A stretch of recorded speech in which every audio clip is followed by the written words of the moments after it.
Hi everyone, welcome to this Bliss webinar, which we've entitled The Transition from Parental Involvement to Parental Partnership. For those of you who don't know me, I'm Peter, I'm the Director of Services at Bliss. I'm not going to talk for long, but by way of introduction, I wanted to sort of talk about where the idea of webinar come from and how important the idea of partnership is to us in our work, but also to you guys in all of your work as well. The importance of parents being partners in care. It's crucial to FICare, to family-centred care, to neonatal care.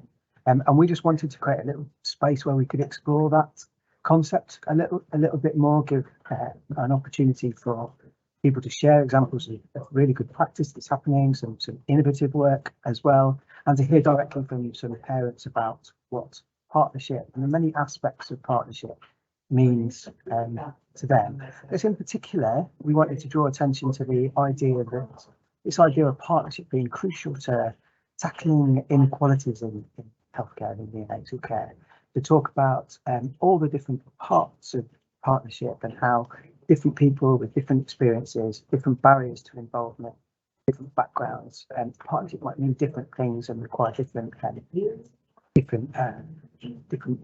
work from us as professionals that are trying to support them. As always, we'd love this to be a conversation, so do please take an opportunity to get involved in the Q&A parts of the session, and also there's a good opportunity to give feedback and further thoughts afterwards too. That's it from me. I think it's over to Chelsea now to give a bit of an update on what to expect. Thank you so much, Pete, and hello everybody. Just to echo what Pete said, we're really delighted to have you here for our webinar today. And my name is Chelsea Letts. I am the Bliss Healthcare Engagement Programme Lead. A little bit of housekeeping. As Pete's just mentioned, we do have a Q&A running throughout the session today. You should be able to see that on your screens. Please do feel free to pop any questions that you have throughout the session in there. And we will try to get through as many as possible. As Pete has mentioned, it's quite a tight time we've got today, lots to cover, but we will try and answer as many of those questions as possible. We'll be sending across a feedback survey after today's session. We would love you to complete that just so that we can ensure that any future events are as successful and as useful as possible. We've also got an opportunity there for you to pop your email address in to receive a certificate of attendance for today. Please do feel free to engage with us on social media too. Our handle is @BlissCharity, and we would love you to share any key thoughts, any key takeaways, things you've enjoyed about the session on social media and tag us in that. We will be saying next slide kind of as we're going through this. We've got our fantastic digital team, Ollie and Sinead, behind the scenes. So if you hear us say next slide please Ollie or next slide please Sinead, that's who we're talking to. So big thanks to them for helping us pull together for this today. Just on the screen now, we have kind of what we're hoping to get out of the session today. We want to provide an opportunity to showcase good practice and learning from across the UK with regards to FICare partnership with families. And to highlight the need to consider health inequalities when supporting families with this transition to primary caregiver. Next slide, please. And here's today's programme. So I did mention it was jam-packed. We're really delighted to have some fantastic speakers here today. And as mentioned, this webinar, all of the different sessions within it are going to be covering that transition and the move from involving parents in their baby's care to there being true parental partnership and the parents being really seen on the unit as primary caregivers. Next slide, please. And here's the list of our lovely speakers. We're really delighted to have them on board, and so huge thanks to them for sparing the time to come and speak today and share some of their insights. I will provide kind of a full introduction to each of them before they speak, but yes, a huge thank you to them initially for coming and joining us today. And before we want to kind of get to kind of into the nitty-gritty of this as a big topic, I just wanted to take some time to talk a bit about what parental partnership means for Bliss. So if I could have the next slide, please, Ollie. I just want to try and cover, as I mentioned, what it means for Bliss, but also why it's so important and why we've selected it as the topic for today. So next slide, please. I think we're all aware that family integrated care is the way that the neonatal service is going. It's been highlighted in various different guidelines and national drivers, and it feels sensible today to start with the BAP and FICare framework for practice. And on the screen, you should be able to see that this is the model of FICare that's taken from that framework. And partnership with parents is right at the centre. It's at the heart of what family integrated care is and what it should look like. And it's noted in this framework that there's increasing recognition more generally that partnership with families is one of the most challenging culture changes to achieve and embed in practice. So that's taken from the framework, and it's highlighted that this isn't a straightforward topic. There's lots of things to try and think about and cover, but it is so important. So I'm really pleased that we've got the time to kind of chat through some ideas of this today. Next slide, please.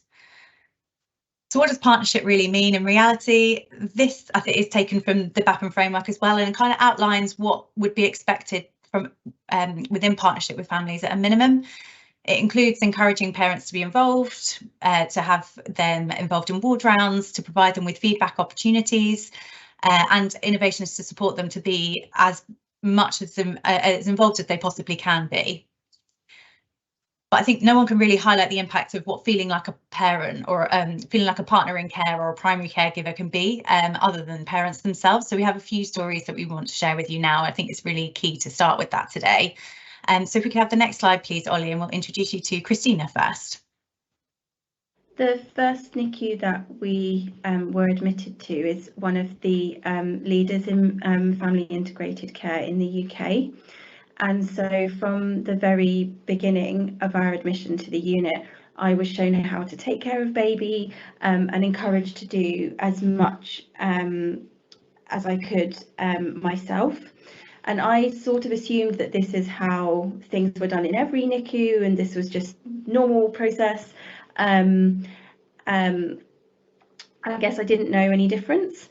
It wasn't until we were transferred to a different hospital that I started to get upset because I no longer felt like a partner in my baby's care. And I realised that all of the things that I had been doing to take care of my baby in the first hospital were things that had made me feel like a parent.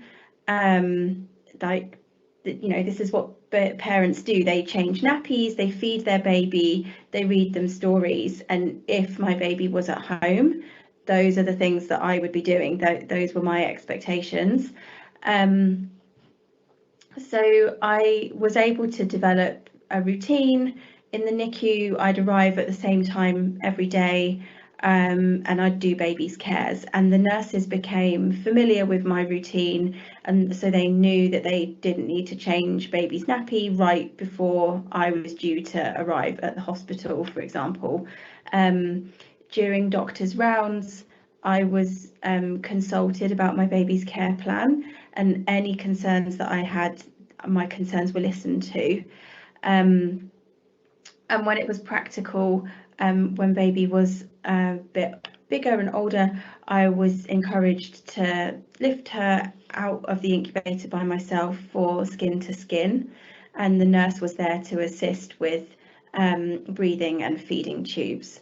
I also had like a bedtime routine, so I'd do a feed, change her nappy,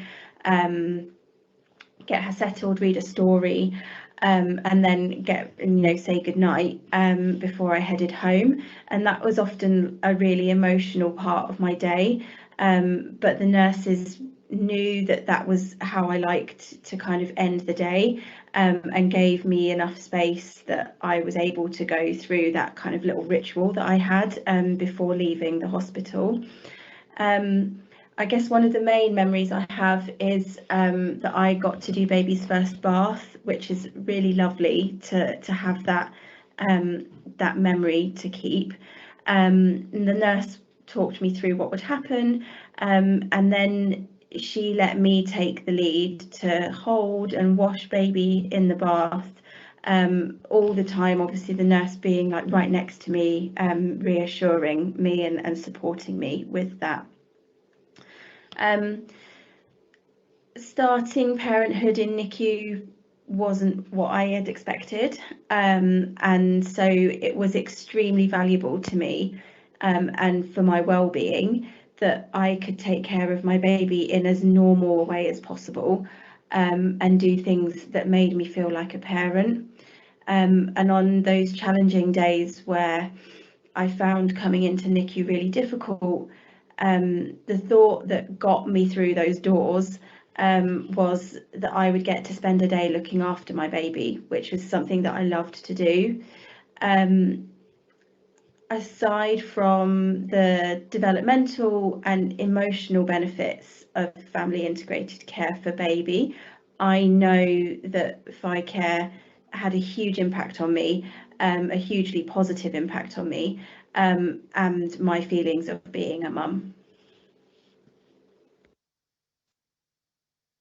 Great, thank you. So next we have Liz. I am the mother of a baby that was born at 29 weeks last year. It was monitored quite closely because I had preeclampsia, so it was a sort of planned section, which went well. Obviously, the little lady had to be taken to the intensive care unit at the hospital, and that was quite a sort of worrying time for us. And she was there for 5 days, and then was transferred to a sort of hospital that was slightly closer to us, that still had an intensive care unit for preterm babies, but it was easier for us to sort of commute in and out to, and there was quite a difference in terms of the level of communication between us and the doctors and the nurses. When she was born, it felt really like we were a bit more of an imposition. When we went to see her, obviously she had a lot of cables and things, but it wasn't active that you could, you know, take her out and have a cuddle and have skin on skin time, which is obviously super important, especially, you know, the way she sort of joined us. I was quite unwell, so I missed the first couple of days, which, you know, to then go into an environment where it wasn't actively encouraged that you could take your baby out of the incubator and have a cuddle, was quite difficult. When we were transferred, it was like night and day. You know, we arrived at the second unit, and I think it must have been about midnight by the time we got there after all the paperwork, and the nurse said cuddles, you know, and you know, it was just a sort of breath of fresh air, and they really provided that sort of FICare that they did in that unit in particular, really sort of empowered my wife and I in terms of looking after our little girl. And lastly, we also have Amy, who's going to share a bit more about her experience too. Hi, my name's Amy. My baby was born at 24 weeks and 6 days. She was actually born while we were on holiday, fortunately in the UK, not abroad, but it did mean that we were our journey spanned 4 different hospitals in the end, because she was transferred to one, and then to my booking hospital and the heart surgery, and then finally to our local. So it was quite a roundabout kind of journey, spanning those 4 different hospitals, 4 different units over 5 months. So we experienced a huge disparity in how much family integrated care was valued as a principle and upheld as a principle across those 4 different hospitals, and also how much it was on a practical level put into practice on a day-to-day basis. So as I say, huge disparity between those 4 different places that we experienced. It was absolutely essential for our family, essential to me as a mother, essential to my mental health and stability, to be treated as our baby's primary caregivers. And when we were treated as primary caregivers, that's had a hugely positive impact on us. And conversely, obviously, when we weren't treated as the primary caregivers, it had a hugely negative impact on all of us. So I think there's a part of my upcoming memoir that's really pertinent to this topic, so I'm just going to read a small excerpt from it. It was important that we understood the rationale for each decision, big and small, and part of that understanding was feeling able to ask questions and express doubts or worries where necessary. Being part of the loop meant that we were occasionally able to make a valid input into the discussion at ward round. It allowed us to feel ever so slightly more in control of this bizarre situation that was, for the most part, utterly out of our hands. This sense of control was fundamental to our sanity and well-being. It validated our status as Amelie's parents and helped us to feel integral to her care, rather than like a couple of spare parts standing on the sideline while the clinical team got on with it. So hopefully, I think those three experiences just highlight how important this is for families, the impact it can have, and why it's central to the FICare model overall. And before we explore some of the practical ways that parents can be true partners and primary caregivers, I think at Bliss and more generally, it's becoming more widely discussed that we need to be conscious of the barriers that some families have to being on the unit at all, let alone being partners in their baby's care. Health inequalities is a huge topic, and unfortunately we don't have time to look into it in too much detail today, but we do have another webinar that's taking place next week, which is looking at this further, which is free to sign up, so please do so on our website if that's of interest. But it's really vital that this is acknowledged at this point today, I think, too. And what we mean by health inequalities is access to, experiences of and outcomes of healthcare. And in the context of FICare, we know that this means that each family's experience should be equitable, but there is a lot of subtlety to that. So some families may have barriers such as language or finances. Others may have more nuanced barriers such as confidence, lack of trust, or communication challenges. And all of these things lead to lower involvement or an inability to feel like a partner. So it's key that we understand more generally the needs of each family to support them to be able to take on this role on the unit. And a bespoke journey can actually lead to more equity. Next slide, please. This has become really apparent in our family integrated care pilot that we've been running so far.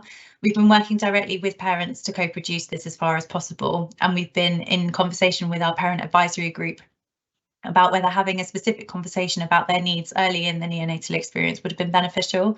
And we had an overwhelmingly positive response to that. And on the screen are quotes from families about their needs and how this type of conversation would have helped them feel like they could be partners in their baby's care.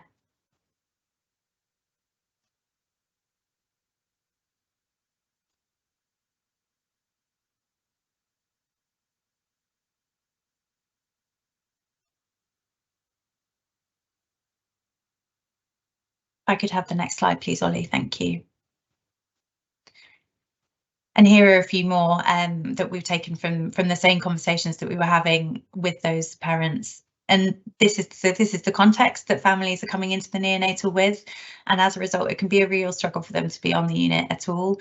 And acknowledging that can make it easier for families and perhaps more likely for them to engage. Next slide, please, Ollie. But addressing all of this requires a change in culture, and the shift has definitely started, but we know that there's a long way to go. And as mentioned at the beginning, this has been mentioned within the FICare framework as a real challenge, but I'm sure it's why many of you are here today, which is great. And culture within the BAPM framework is outlined here as well on the slide, but change in culture isn't just about training, and there's lots more about the change in outcomes for how families actually experience that neonatal journey. Next slide, please, Ollie. And again, this has been a key part of our pilot that we've been working on so far. So starting with a bit of a benchmarking exercise to understand what the current understanding of FICare and FICare practices are on the unit has been really helpful to look at where the gaps might be to inform training and education for staff. But that shift in culture isn't just about learning what FICare is, and implementation requires the cultural shift, particularly, I think, in the roles of the neonatal staff and what that means. In this previous slide, it states within the framework that there should be staff training in communication, coaching and mentoring skills. So that role is really shifting to being the educators, coaches, mentors for families. And that isn't a straightforward change, and staff need support to be able to take on this role and fulfill that for families.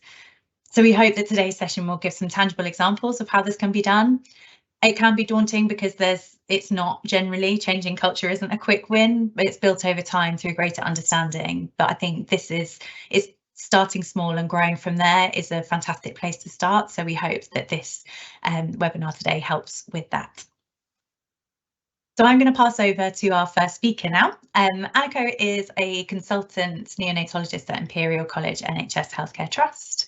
Aniko implemented an integrated family-delivered neonatal care model, including the IFDC mobile application with a multidisciplinary team, and is currently engaged with multiple service improvement initiatives around perinatal optimisation. Aniko is a member of the International Family Integrated Care Steering Committee and was also part of the BAPM working group developing the FICare framework for practice in the UK. Thank you, Aniko. Thank you. It's a real pleasure to be here at this webinar. And I think what I was really asked to come with a little bit of a practical angle to talk about how to develop and nurture this partnership between neonatal team members and the parents, as this can be sometimes tricky. Can I have the first slide, please?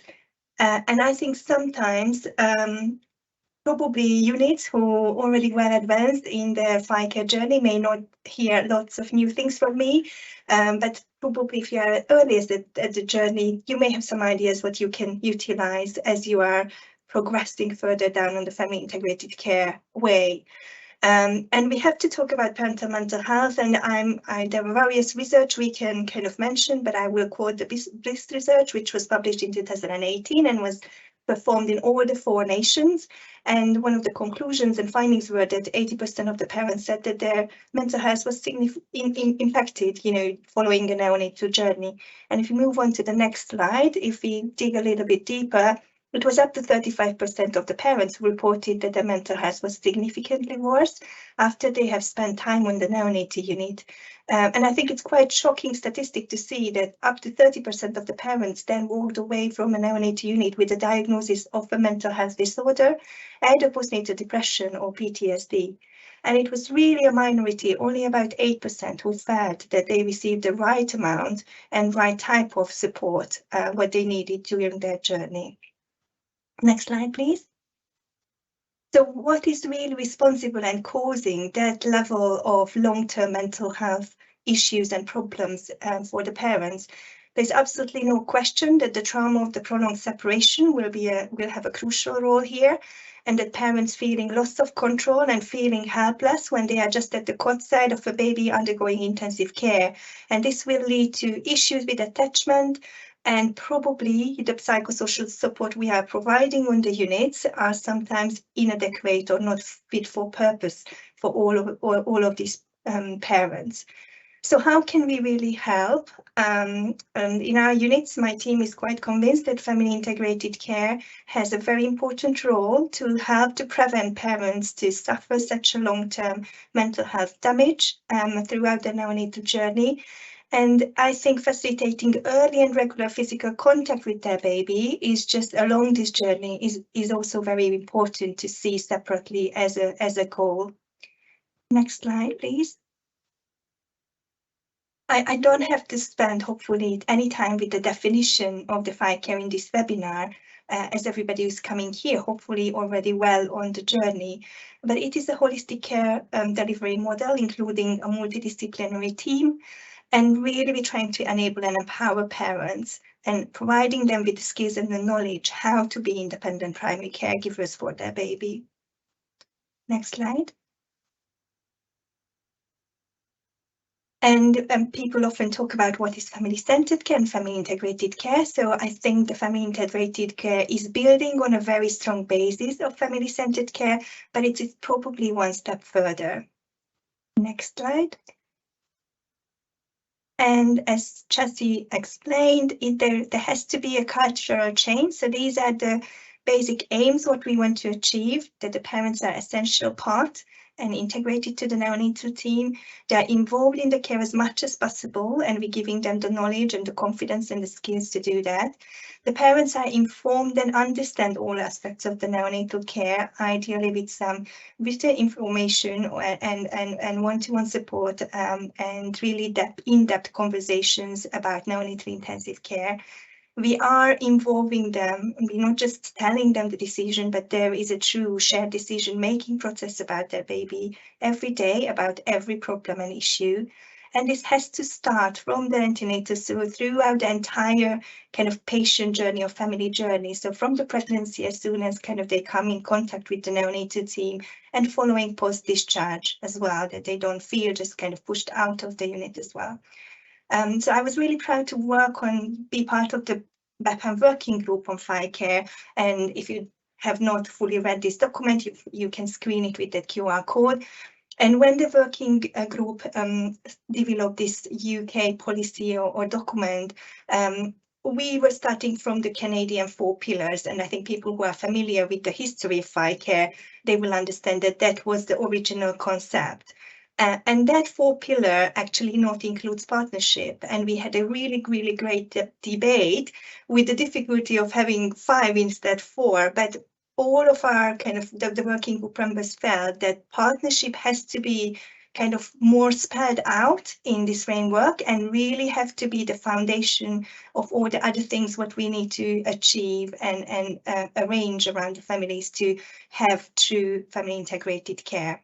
So that's why this is 5 actually in the UK family integrated care framework, because we wanted to put down the partnership as a basis of everything, so empowerment, wellbeing, culture and environment on.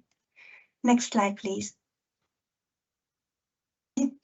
So I think we already have seen some of these slides, so you can see kind of a short summary or aim of each foundation. Let's move on. And it really needs a culture change, and we know that how difficult it is to achieve change in the NHS itself, even if it's just a clinical intervention. And I think if it includes behavior and values, then it's even harder. It has to be wholeheartedly embedded by the service, and this is from a senior consultant down to the cleaners and housekeeping staff on the neonatal unit. Everybody, that how we behave and what relationship we are maintain with the parents throughout their entire journey. So probably this already involves maternity and obstetric team along as well. It needs to be communicated from the top down and embraced at every level, as previously I mentioned. And leading by example is probably, and being a role model, I think it has a great impact. So myself as a consultant, how I perform on a daily ward round, my staff witnessing what interaction I have with the parents, how I really try to involve them with any conversation or decision making, will bring along the culture and shape that other people will take an example, realize the benefits and aspire to follow you. So I think leading by example is essential to change the culture. Next slide. And sometimes it's difficult culture, it's difficult to grab, and I think sometimes staff is not realizing that they may not act on the side of family integrated care. So we have developed this kind of little framework about values and behavior, where you actually give examples and you spell it out, which is where probably parents do not want to see, or may hurt parents, or may create negative feelings and interaction. And really, what is the interaction, what we would love to see?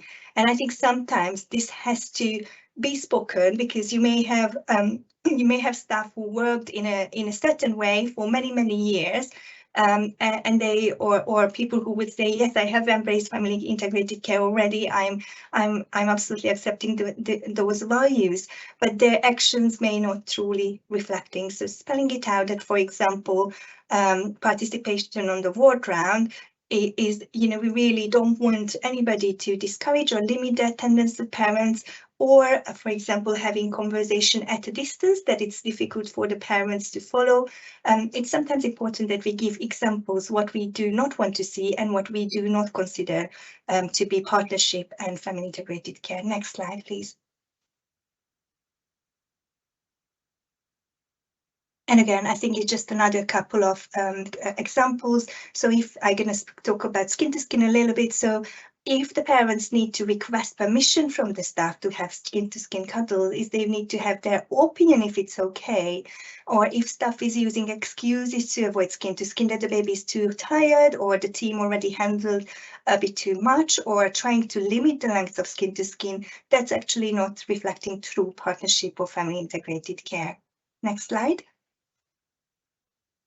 So I'm going to move on and talk a little bit about practical examples, which we may have achieved in my unit or in other units. And I think some of them requires very little or no resources and can be a good starting point to further nurture the partnership in your unit. Next slide. So having an antenatal visit to the neonatal unit, I have to say that kind of we probably have forgotten this.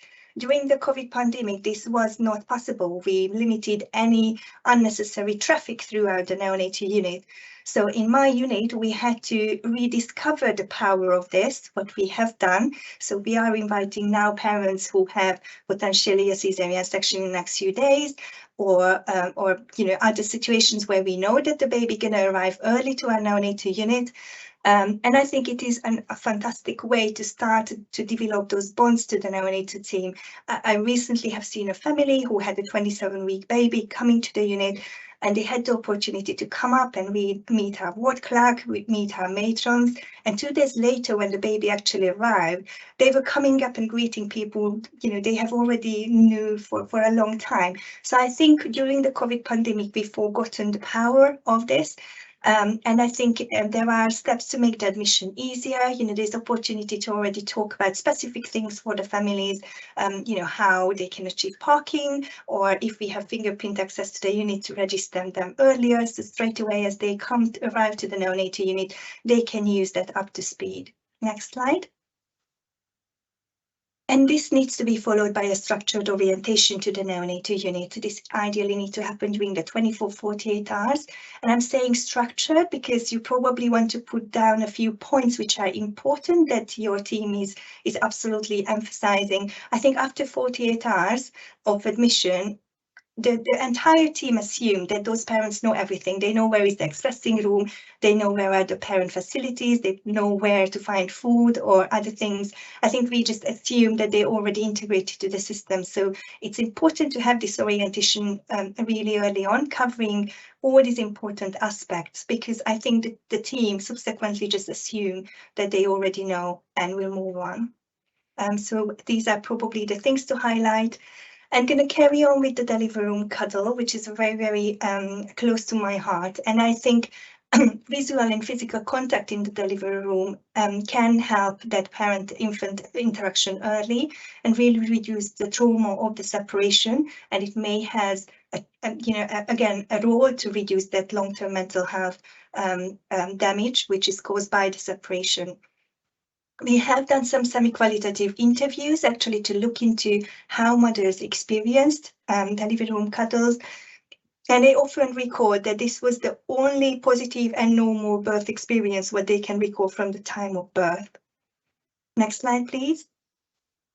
And I think during our career, I have seen many parents meeting their baby first time on the neonatal unit. They usually stand on the two sides of an incubator, and they pale, and their facial expression is often negative or really shocked, and they look down of a baby who is really vulnerable and connected to all different wires in the incubator and machines.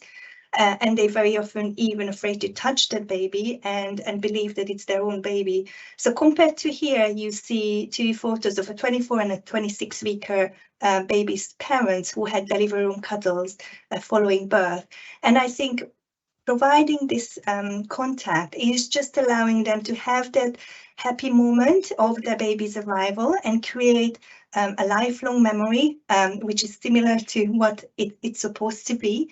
And I think you can see the faces and the smiles on this picture that, we probably underestimate the power of these delivery room contacts. And again, what it means to that family formation. And it is quite easy and safe to deliver, before you shift the baby to the neonatal unit. Next slide, please. And again, early colostrum. I think we all have QI projects running, and we all trying to achieve, good MEBM availability during the first 24 hours. We do have a target to achieve that within the first 6 hours. But it can be, if we explain the benefit, it can be something what the mother can straight away focus after birth. It can be something which she can already gift to her baby. So you can see a liquid gold colostrum gift card, which is in our golden liquid gold packs for parents, which will accompany the first little colostrum syringe to the neonatal unit. So again, you can use this to empower the parent, that they feel that they can do something to achieve the best outcomes for the babies.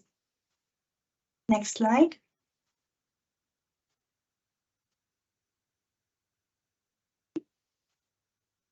And then moving on, as they settle in the unit, really how you run the medical ward rounds, and kind of in contrast with the parent-led ward rounds. And parent-led ward rounds does not have to necessarily happen every single day. We only have them once a week, where the allied healthcare professionals and our outreach team is joining as well. But if this becomes kind of the culture of the unit, it's really, really a fantastic experience. We initially started to use a script sheet, but we actually at the present don't use that, because the parents will so quickly learn, and it's better to have it without any boundaries or be without any structure, just to explain what happened in the last 24, 48 hours with their baby, what is their opinion, what are the next steps, how they see the progress, and really creating the shared decision making and the plan for that day or the following next week if it's a multidisciplinary ward round. So it can be really empowering. Again, it doesn't need any resource.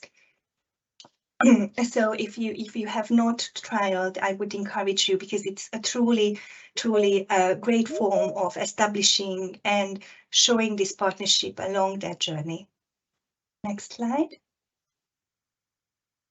And then we are down to skin, and I have put the famous sentence of Niels Bergman.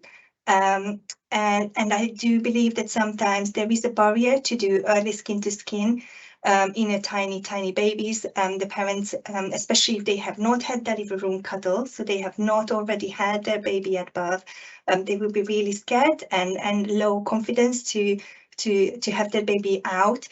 It's really important that we emphasize that this is the best place for the babies to be and provide reliable information why skin to skin is so beneficial. I think it needs to be part of the medical ward round to discuss if the parents are doing skin to skin, how much skin to skin they are doing, if there is any barrier to skin to skin. And I believe it should be prescribed on the medical drug chart, as a medication to have skin to skin as long as possible with the parents. Next slide, please. And I think it is important that the parents will not have to ask permission, as you said. And what we are trying to do in my unit, our fantastic nurses has created a teaching video, which is about parent-led skin-to-skin transfer. So we are not just allowing them, we encouraging and providing them with the knowledge how to do this, that they absolutely do not have to request for permission. They will know their baby the best, and they will learn how they would like to arrange their day, how long they would like to do skin to skin. And I think transfer is a barrier there. So we have created this educational video which the parents can watch along with other information about the benefits, so they can initiate the transfer by themselves with the support of the nurses. Next slide. So I think that was kind of a little bit of a practical advice. I hope that people have found some new information, or maybe to take it at the next level if you're already doing some of the basis of that. Oh, sorry, I forgot to mention this last one. So I'm not yet at the conclusion. So the feedback from parents and actions taken. We all say that family integrated care has to have kind of a conversation with the parents, that they have the ways to explain what is working well and what is probably needs further improvement. But I think you have to have evidence of that on the unit. You have to show that we are listening and interested on the feedback. So I think showing that, you said and we did, or something like that, that what changes were facilitated and made in the unit, just because we are listening to parent feedback. It's not really enough just to put up QR codes that this is the place to provide feedback. If the parents do not feel that their feedback is valued and acted on and led to changes in the neonatal practice and in the neonatal unit. So have something visible on the unit, and instead of just having electronic survey, I think having face-to-face focus group where veteran parents and parents currently on the unit jointly are able to give you direct feedback, and having both medical multidisciplinary engagement on that focus group is also essential. Next slide. So we are down to the conclusion. So I think partnership can be really difficult to grab and can be really difficult to nurture. But these were a few practical tools and practical areas where you can try to influence the partnership. As I said, it has to kind of like a sponge, you know, from the antenatal to all the postnatal discharge. So kind of integrate all areas of the neonatal care. And just starting with these bits eventually will shape what culture your team has on the unit. Thank you for your attention. Thank you so much, Anniko, for sharing that. Apologies, you can't see me on the screen. This is Chelsea again, just to facilitate the Q&A. Anniko, a couple of questions from people about the values document that you shared some screenshots of. People wondering whether that is available somewhere for them to view, or whether to kind of whether they should be getting in touch with you to try and see a copy of that. Yeah, feel free to email me, and I'm very happy to share. I think previously there was some conversation if that should be an appendix, for example, in the framework or elsewhere, but it didn't make it. So I'm very happy to share with people if they are interested. I didn't manage to publish it in any way yet, so yeah. That's perfect, thank you. And then one question that we had through was about doing skin to skin, and then I'm not quite sure. The wording of this is slightly odd, but can you do skin to skin with regards to high humidity levels? Does that make sense to you? Yes, it does make. Right. So I think that's one of an important barrier of skin to skin, and we were very, very conscious that in our skin to skin and our humidity guideline, it's very clearly spelled out. In my opinion, humidity is for when the baby is in the incubator. It should not be a barrier to skin. When the baby is out, the baby is on the mother's chest, it will help the thermoregulation. We personally not so lucky to have babies, especially less than 27 weeks during the first week out for 6 to 12 hours.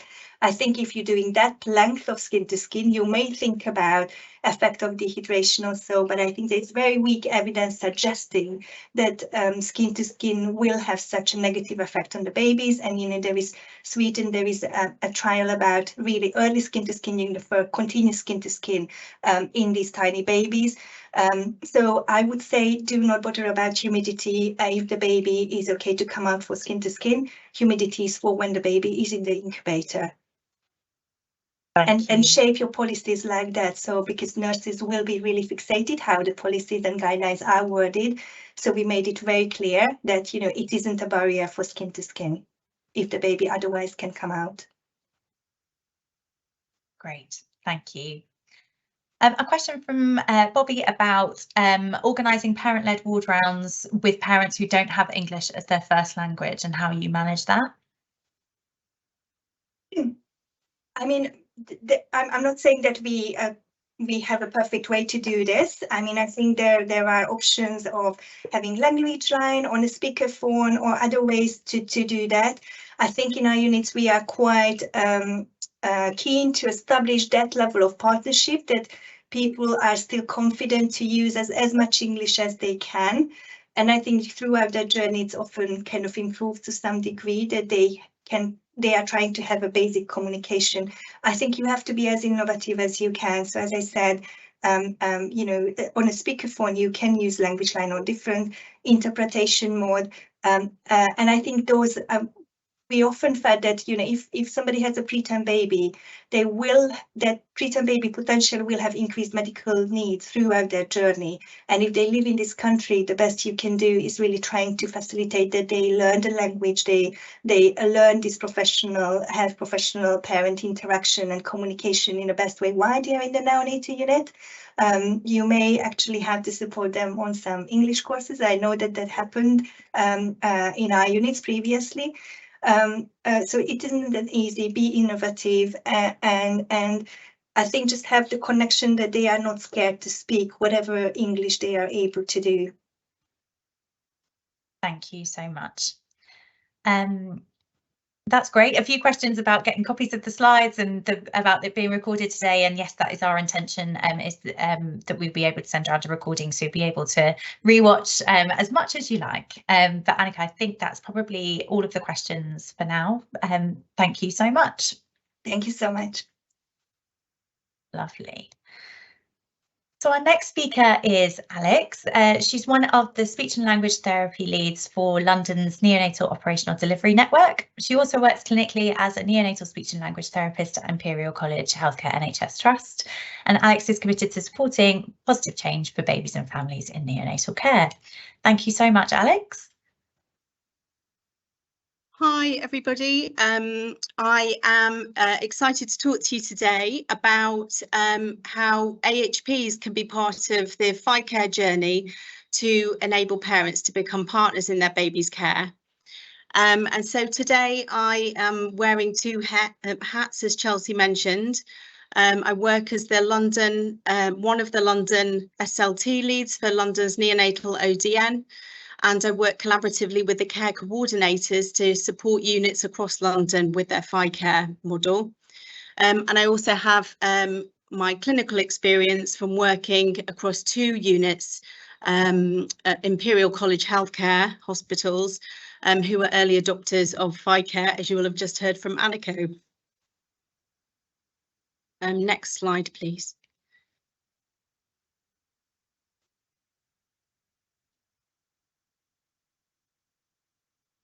And so I thought we'd start with a little bit of history, just to give people some context. And so the neonatal critical care review was a really pivotal moment for neonatal AHPs, because it recognised that there was a need to grow the neonatal AHP workforce and also to focus on enhancing the experience of families with best practice models of care, such as FICare, the Bliss Baby Charter and BFI. And from the NCCR, network roles were created to focus on these aims. And this was largely due to the recognition and acknowledgement of Professor Neil Marlowe, and also from the creation of neonatal staffing recommendations where they did not exist already. Next slide, please. But it didn't start with the NCCR, because in 2009 we had the Toolkit for High Quality Neonatal Services, and in 2010 the BAPM Service Standards for Neonatal Care, and these recognised that AHPs were an essential service for neonatal units. It's now with the work of the NCCR, GIRFT and the updated BAPM Service Standards, and recently the Ockenden report as well, that there's more awareness of the impact of AHPs in neonatal care, and the language has changed from units needing access to AHPs to AHPs becoming embedded within the neonatal team. Next slide, please. But let's pause for a moment and start with what matters most, because we all have a shared purpose, and that is to improve the short and long-term outcomes for babies and families in neonatal care. And we know that parents are the single most important influence on a baby's long-term neurodevelopmental outcomes. So it makes perfect sense for us to use models such as FICare, where the parents are at the heart of everything that we do. Next slide, please.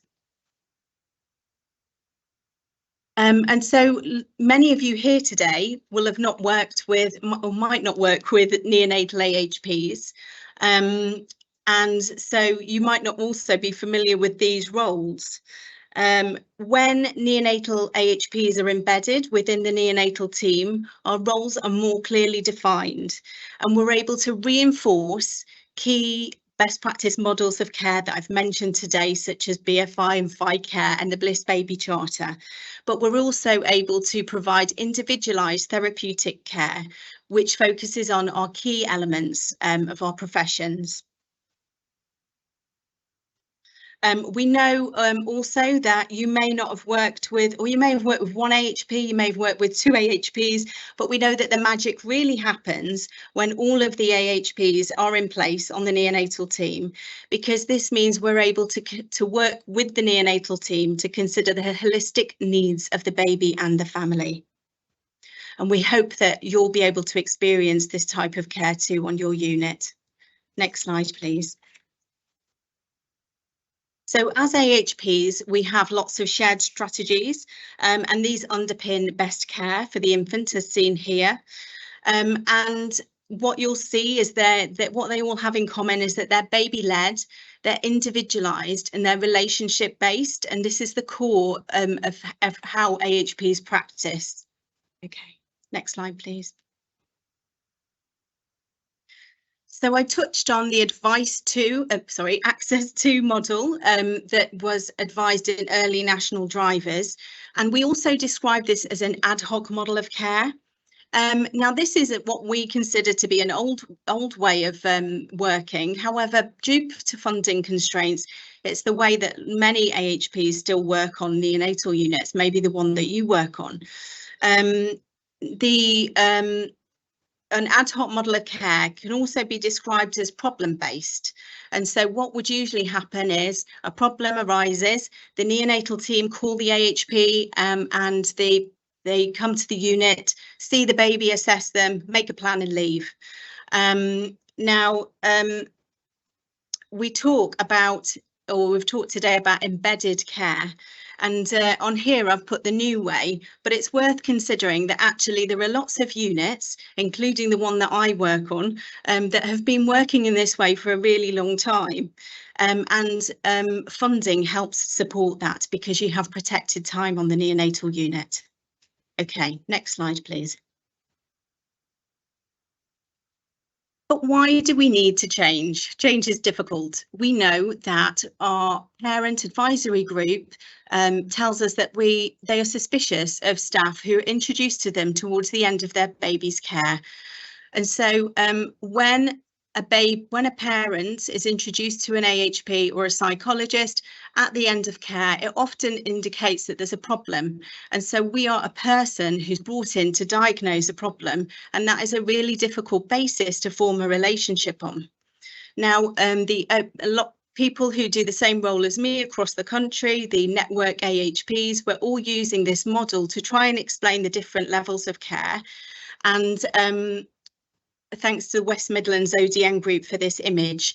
And so again, if you work on a unit where the AHP just visits, you'll mostly get that specialist care, relating to one baby. And this has a place, this is still important, but actually what we know is that the universal care, and that's the care that we can provide to support FICare, will impact more babies on the unit and families. But unfortunately, it's only possible to provide that level of care when AHPs are funded. Okay, next slide, please. So what is embedded care? Well, writing this presentation has really helped me to reflect on what it is exactly that is different when you're embedded within the neonatal team. And the difference is really that you're there for at any point of the parent's journey, from admission to discharge. So it's not a case of going into when there's a problem. You're there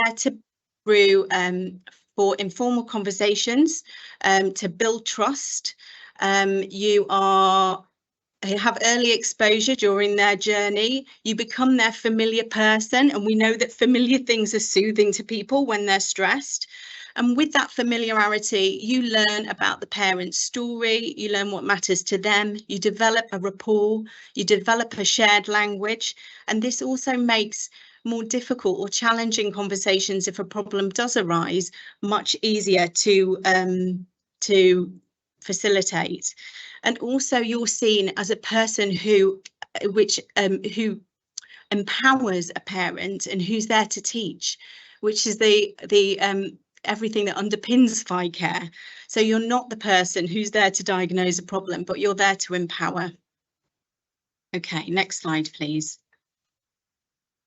And we know it's the best thing for our families if we all work in partnership, and that we will all bring something different together for the best outcomes of the baby. We know about building connections for babies. We know about the importance of our interactions and how important this is during that critical stage of development. But it's also essential that as a team, we're also building connections with each other. When AHPs are on the unit, it's for the whole of the neonatal journey. It's about a two-way thing with sharing information. There's access to specialist education from AHPs, but we learn from each other. I know I learn so much from my nursing colleagues, so much from my psychology colleagues, and it's very much a two-way thing that again supports the parent's journey as well, because we're all on the same page. Information is provided in many different ways at different points in the journey, and again this is essential because you know, parents want different types of information at different times, and we're able to kind of also learn about how parents want that information. Do they want lots of information right now? Do they want it written? And we're able to provide that information to the team too. We know about doing with and not doing to when it comes to babies. But again, this is the essence of FICare as well with parents. So again, it's working with the nurses, building skills together, coaching parents and sharing information to help them become confident about caring for their baby. And we know that when we work collaboratively as a team, our key messages are basically reinforced, and this means that we are consistent with our messages, and that reduces stress. Okay, next slide, please. And so I'm just going to talk about a few examples relating to the FICare principles. So with AHPs on the unit, we're able to, when it comes to the environment, we might be able to give specialist input about slings, about positioning aids, about bottles, about chairs for breastfeeding. We had a lovely project on our unit led by our occupational therapist, where she considered the sensory space for the family and the baby and the team as well. When it comes to empowering with our psychology colleagues, they are able to support the understanding of the whys for parents, and also from personal experience on our unit, the psychologist very much supports the team with this as well. Thinking about ways that we can have forums for parent voice, which I know Aniko touched on briefly, and I'm going to mention when we talk about some examples from across the country. Joint education and shared projects, and again some lovely examples that I'm aware of at the moment in London with practice facilitators working with physios around some kangaroo care and positioning projects. I think Annika will have just talked about the one at Imperial as well. And time to listen and share the load. So for considering well-being, we know as well from nurses' feedback, they really appreciate AHPs sharing the load with those everyday tasks. Okay, so we're going to go on to the next slide, please.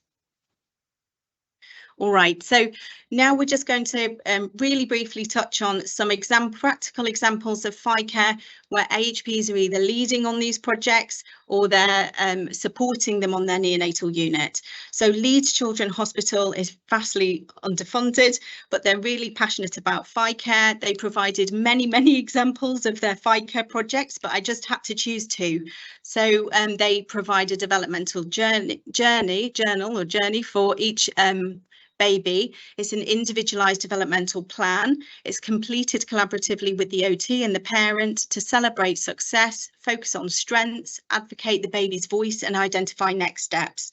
And a colostrum pack project, which is has dietetic involvement in the working group alongside the infant feeding lead and team. And so we've got in the bottom of the slides, you'll see the different members of the AHP team who are involved in the projects that I'm going to talk about. Next slide, please.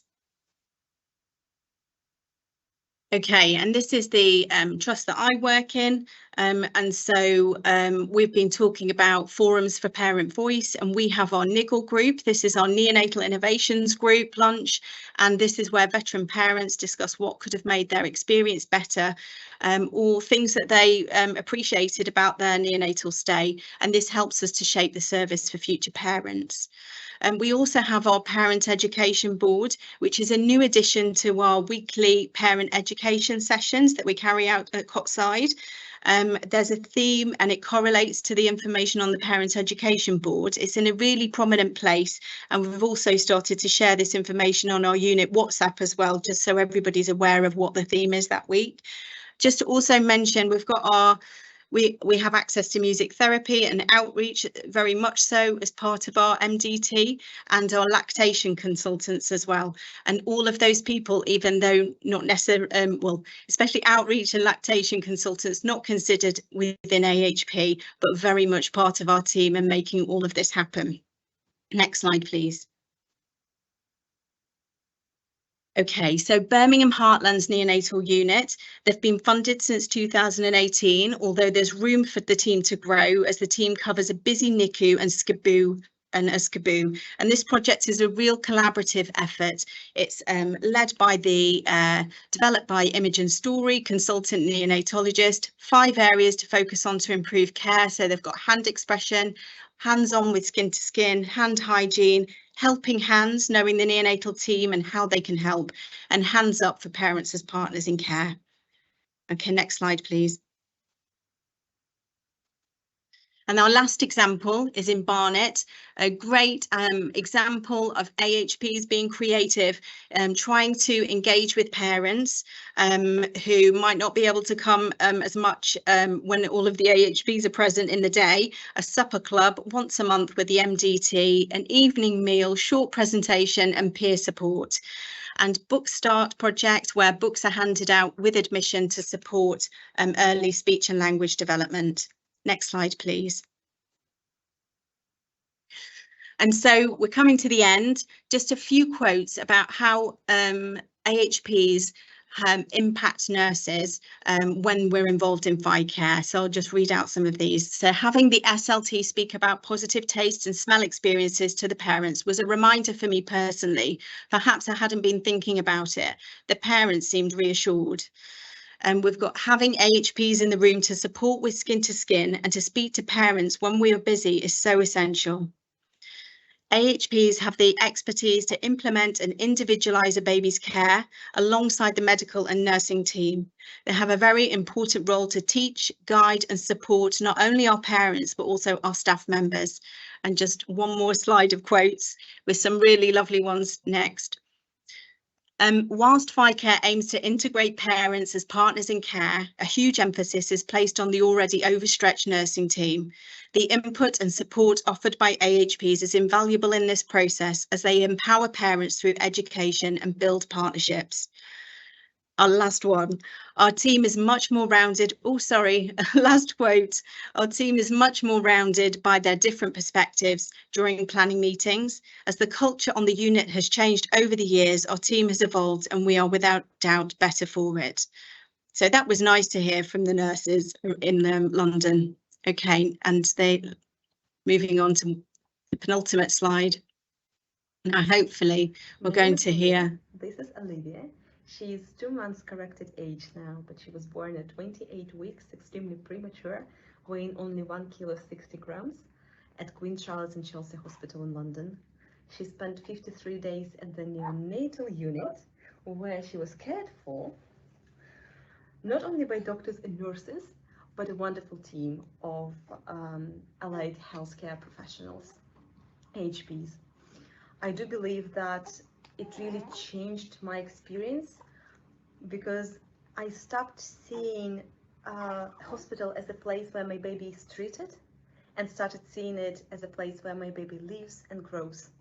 I came to read to my baby, sing to my baby, do massages, and fantastic occupational therapists, speech language therapists, physiotherapists told me all about how can I do that. I think that the hospitals that are considering to have more AHPs should definitely do this, because this means better experiences for parents and more holistic care for children. Fantastic. And so here's a QR code for a film that we developed with parents and neonatal professionals across London, where we were just asking them about their experiences of working with neonatal AHPs. So we'd really like you to watch this film. You can scan the QR code. And if anybody would like to contact me after this as well, Chelsea will share my email address, I know for sure. Thank you.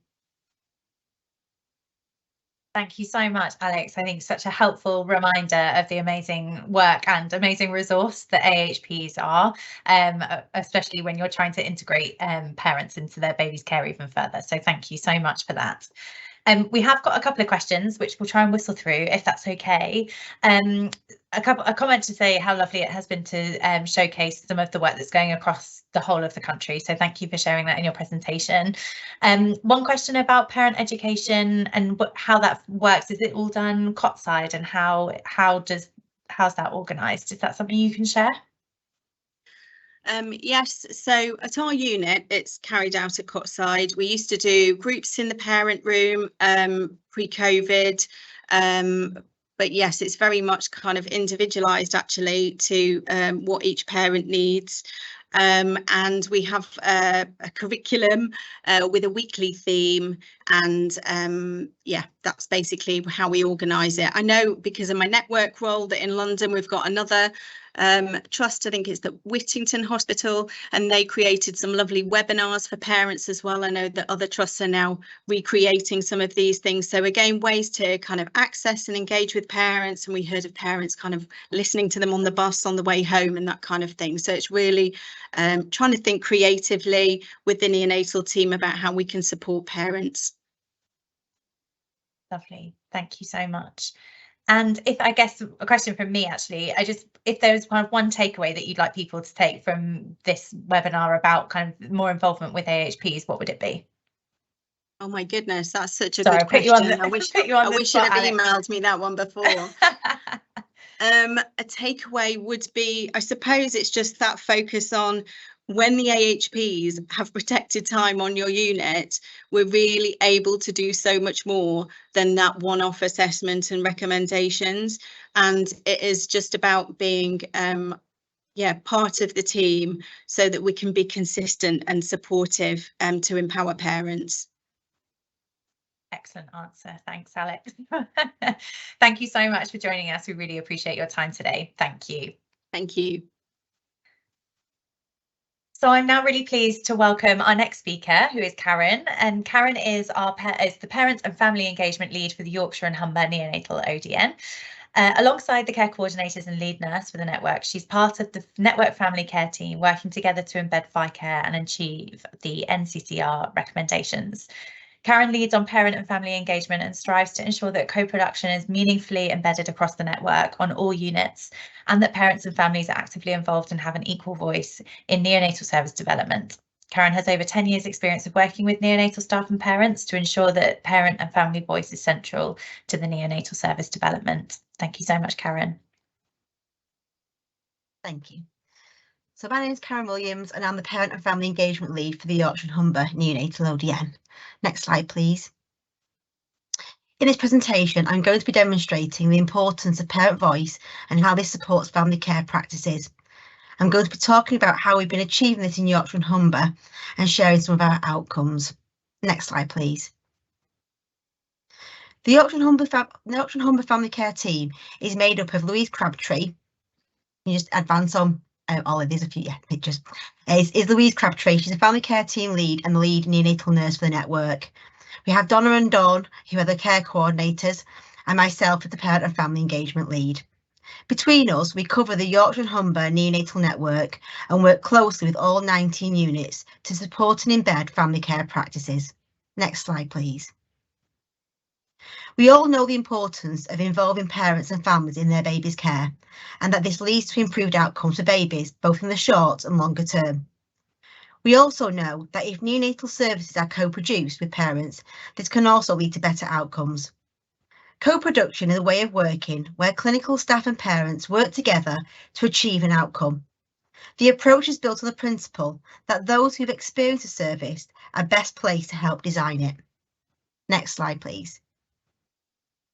After the initial scoping process, during which the family care team visited all the neonatal units, and I had conversations and connections with the local maternity neonatal systems and maternity voice partnerships, I started to look at how we would engage with a diverse group of parents.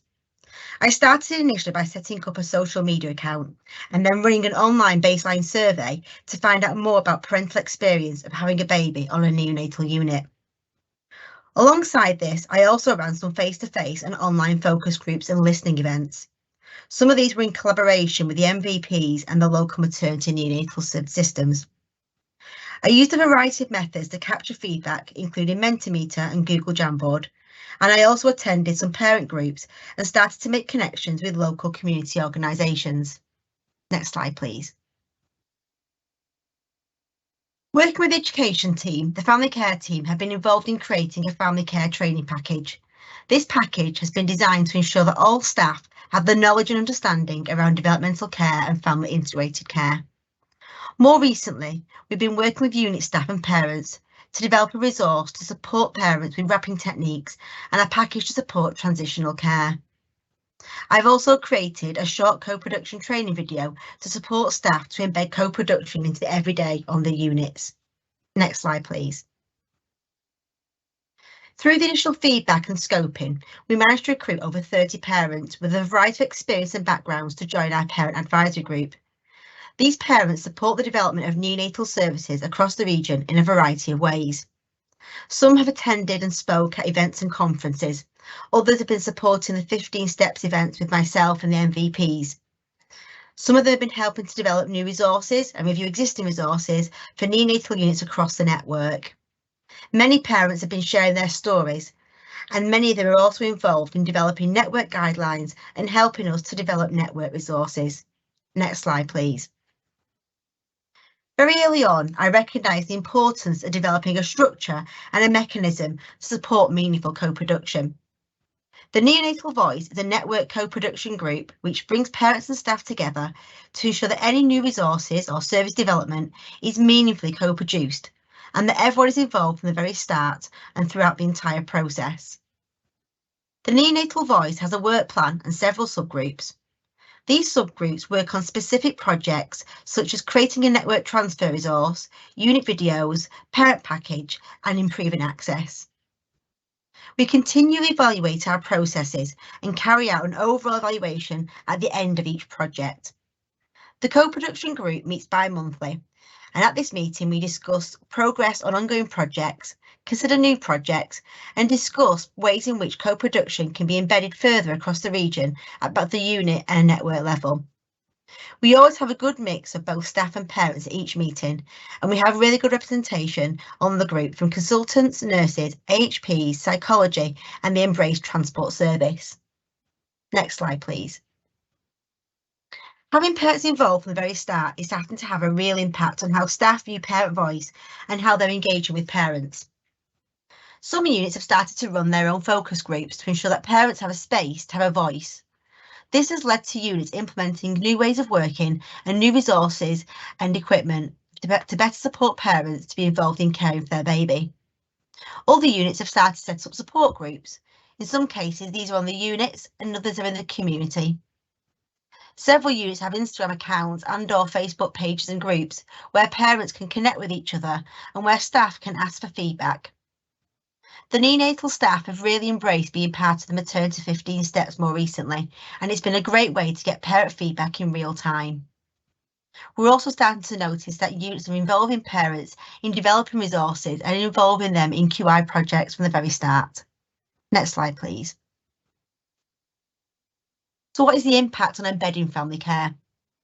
When parents are involved in co-producing services, it's much more likely to lead to better experiences and outcomes for families. By involving parents from the start in co-producing, it means that staff further understand the importance of parents being involved in their baby's care, and also means that they're engaging more with parents about what they need and what they want.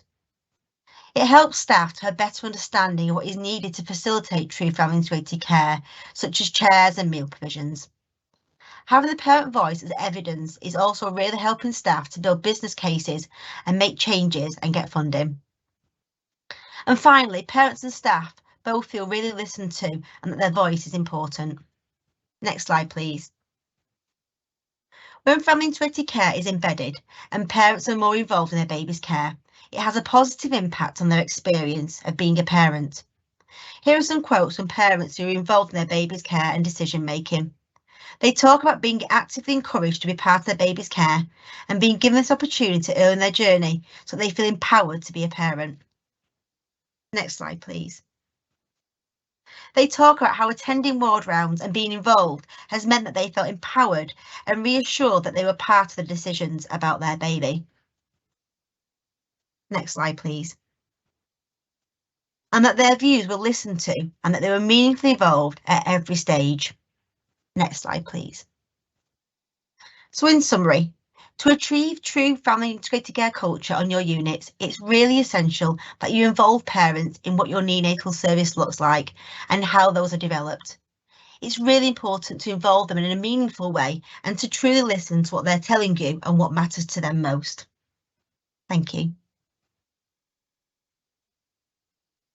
Thank you so much, Karen. I think so helpful to be reminded about how important it is to co-produce things. I think we've got service users and they want to be asked and they want to be involved lots of the time. So thank you so much for that. Haven't had any questions through from the Q&A just yet, but I wondered whether you had any particular examples that you've come across through your experience of talking with families so far about kind of a particular thing that they've been able to kind of get really engaged with that you think has made a big difference to maybe the network or individual units. I think probably our parent package, which is going to be called the our neonatal journey, and this has been a package being developed with parents for parents about the information they wanted available for them when they were on the unit and how they could be involved.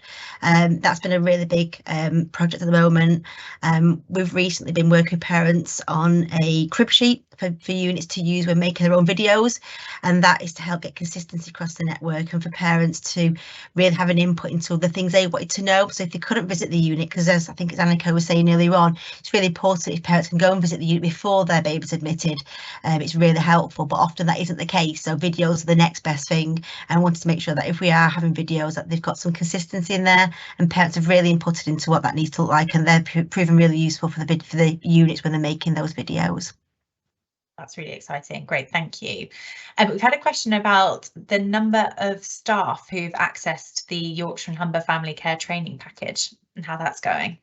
I don't have the numbers to hand because I don't know that side of it, but I know there's been quite a lot. It's mixed. You get some units where they've got staff who are really kind of keen to get on with it or have better capacity, etc. But yeah, it's been accessed really well by the staff so far, and we've got really positive feedback from that as well. Fantastic. I've got somebody asking whether you pay parents for their time, and if so, how you manage funding for that. Is that something that you have a kind of a policy for? So I don't have funding to pay parents for their engagement per se. We do have money for expenses, and we have got some budget. So if we're engaging with more seldom heard groups, where we can access some funds to pay some kind of nominal amounts or vouchers, etc. towards that. So yeah, we can have some of that, but we've not got funding as such per se. Thank you for clarifying. Somebody's asked whether you'd be happy to share a link to the video that you have mentioned about staff learning. Is that something? The co-production one? I believe so. Yeah, that's about to go live. So once that's gone live, then yeah, there should be a problem with sharing that at all. Fantastic. So keep an eye on the Yorkshire and Humber Network website for that. It'll be on the Futures platform, so you need to join, but I can work out how we can share that outside of that. Yeah. Okay, great. Thank you so much. They're flying in now, I think. So give me a second. There's a question about, and this may not be something that fits with you, Karen, so do just say, and we can maybe address it outside the meeting. But with regards to some of the AHP numbers that are like in terms of the availability of those services, is that something that the network's looking at addressing? That's a question that we've had just through. Yeah, so we have a network. We have a network HPs and psychology input, and they're working with all the network around workforce and what that looks like. So yeah, that's being addressed. Fantastic. Lovely. I think that's everything. Someone's just said really collaborative approach, and parents helping us to understand what they feel will help them on a stressful journey. So thank you so much for sharing how that's happening in Yorkshire and Humber. Thank you. Amazing. Thank you so much, Karen. Lovely. So as you can see on the slide, next, I'm really delighted to say we have a couple of care coordinator teams that are going to be sharing some presentations with us. Care coordinators may be still new to some people, so I think helpful to just explain a little bit. I'm sure they may do that themselves, and actually they could do it much better than me, but I'm going to do it anyway. The care coordinator's role is an advisory and supportive one, and aims to assist units in development of implementation of the FICare framework, Bliss Baby Charter, UNICEF BFI, and standardisation of family care across neonatal units, reducing inconsistencies and providing seamless transitions for units for families between units. Coordinating and linking with local units to support their work whilst ensuring that family care is embedded into everyday practice with families at the heart of their baby's care. So they have a lot of work on their plates. So really, really delighted to have them here today to just kind of spare some time for us. First, I'd like to welcome the care coordinators from the West Midlands Perinatal Network, Cheryl, Colette, Jodie and Claire. They are neonatal nurses and have varied backgrounds, working in many different roles and neonatal units. The team are hugely passionate about improving experience and outcomes for families and babies receiving neonatal care. And I believe we're going to hear from Cheryl now, who's going to talk to us through the next presentation. That's great. Thanks, Chelsea. And as Chelsea said, my name's Cheryl Curson. I'm the lead care coordinator for the West Midlands Perinatal Network, and I'm joined by a couple of my colleagues on the call today, Claire and Jodie. So thank you for inviting us to talk about one of the projects that we have running at the moment, which follows on quite nicely from Karen's presentation about co-production, because this is just one example of a project that we have co-produced with parents in the West Midlands. Next slide, please. So I'm going to be talking about our neonatal journey document, which effectively is a variation of a parent's passport.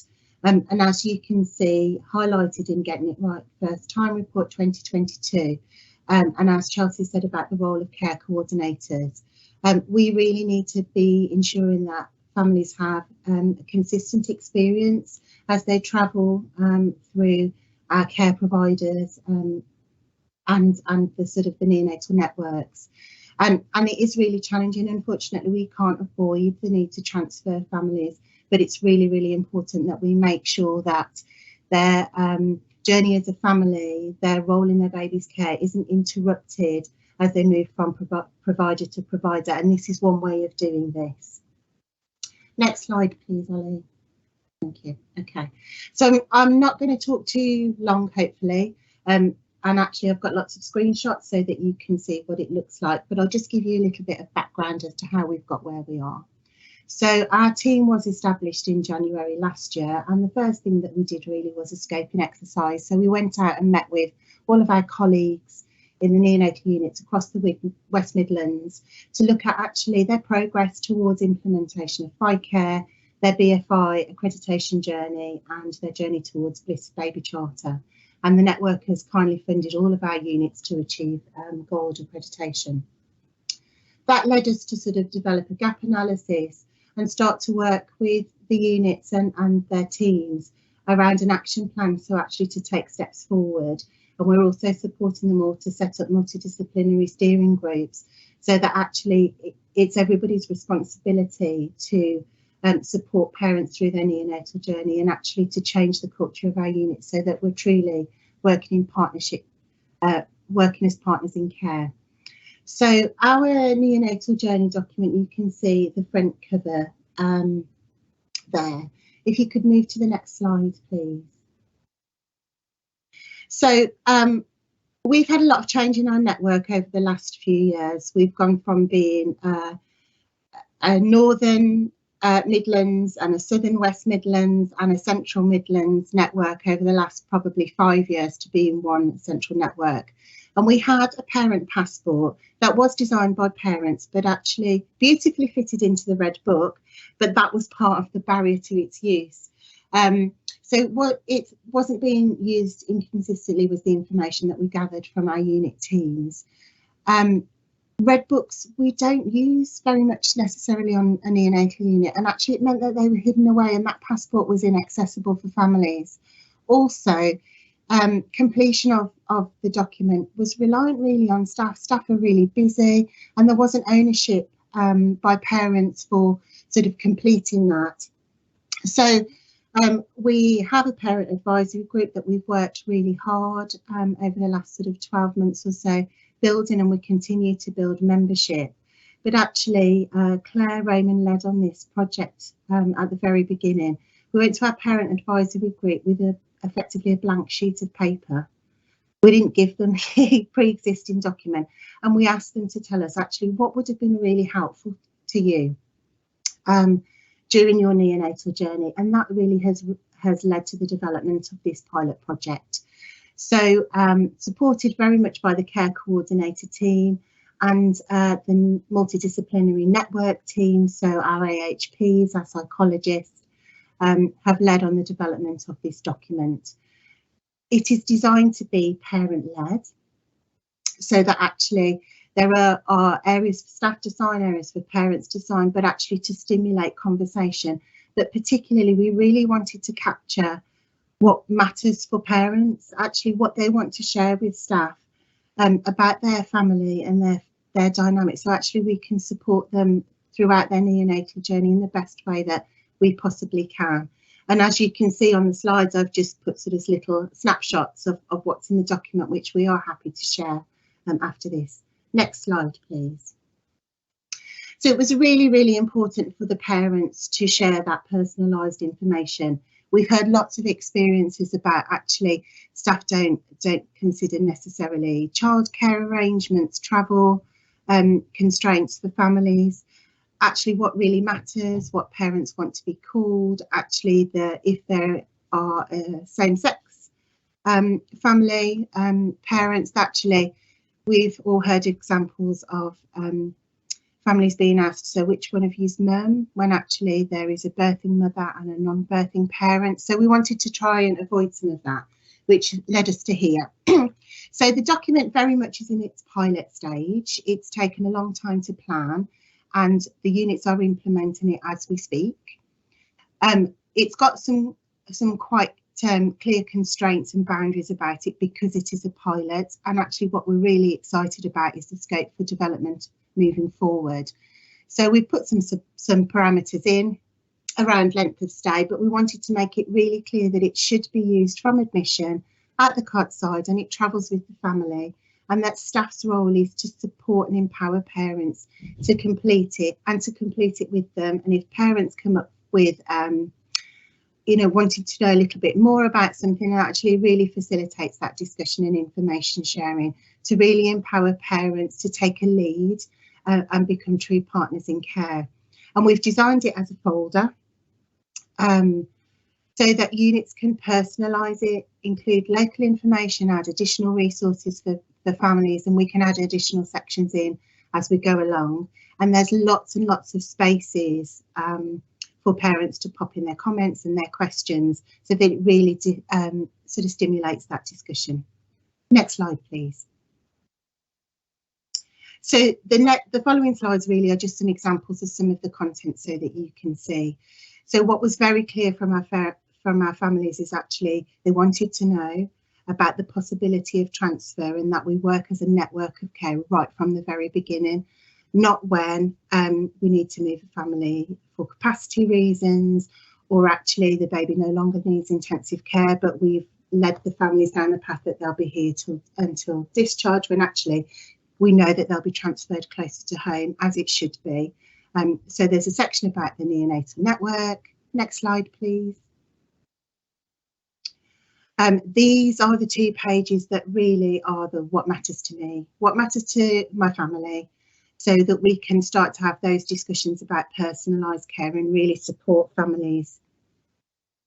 And as I've given some examples, but really families wanted to pop in about if it was a multiple pregnancy and there are siblings, what their religion is, if they want, how they want to be communicated with, what they want to be addressed as, if they need interpreting services, how long it takes them to get to the unit, if they have a disability, because obviously that might be hidden, that could be a learning disability, you know, absolutely anything. The families were really, really clear that they wanted the opportunity to put in more information. Next slide, please.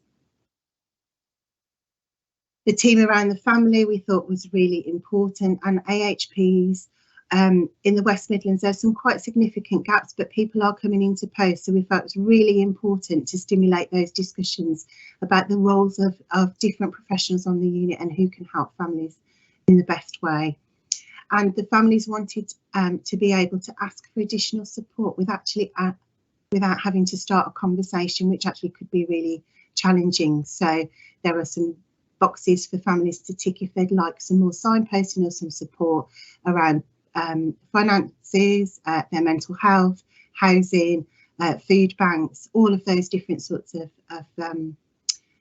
resources that they might need additional help with. Next slide, please. And then this is the body of the document. So the parents were really, really clear that actually they want a box that staff are going to sign to say that they've shared the information, and actually a box for each parent or carer, so that actually if information is given to one parent but the other isn't there, that actually that's recognised and there is an opportunity to go back and have additional discussions.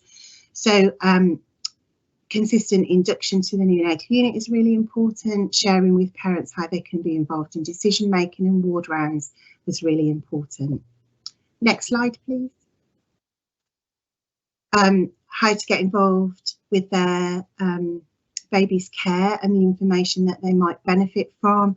So parental interactions, responsive baby care, the sensory and healing environment were all things that the families felt that they really wanted information about. So actually they can be the best parent to their vulnerable baby, but they have all of the information and resources to do so. Next slide, please. Big section on feeding. We actually took out I'm going to call them competencies. I know we don't call them that anymore, but at the time there were some parent competencies in the old passport. We've taken those out because units do things slightly differently. So that's a piece of future work. Parents wanted to know about medication and screening tests. Next slide, please. There is a big section for discharge planning. And they also wanted a way to capture appointments and their baby's journeys, because this document now becomes a keepsake. Actually, it becomes a positive record of their baby's journey through the neonatal unit. So that's what we have tried to capture. Next slide, please.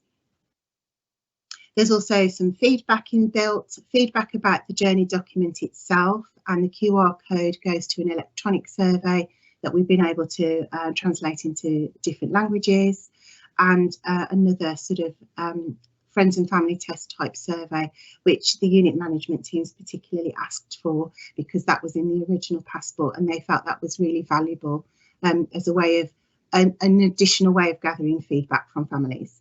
Next slide, please. So we've developed a suite of resources for staff, and we are doing regular sort of virtual and face-to-face teaching about how to implement and how to use the document. We are making it very clear it's an MDT approach, so the burden doesn't lie on the nursing staff to complete this. If the pharmacist is going around and talking to the family about what medication the baby is receiving, if the consultant is talking on the ward round about the importance of skin-to-skin contact, actually anybody that's sharing the information with the family can sign this document. And I think that's the final slide. So I think the next slide is just our contact details. Yeah. So we're very happy to talk to people in a little bit more detail about what the journey document includes, but it really was our first big co-production project with parents. And as I say, it's a 6-month pilot to begin with, and hopefully we'll have some greater feedback in a few months' time about how it's evaluating with our families and staff in the West Midlands. So thank you very much, everybody.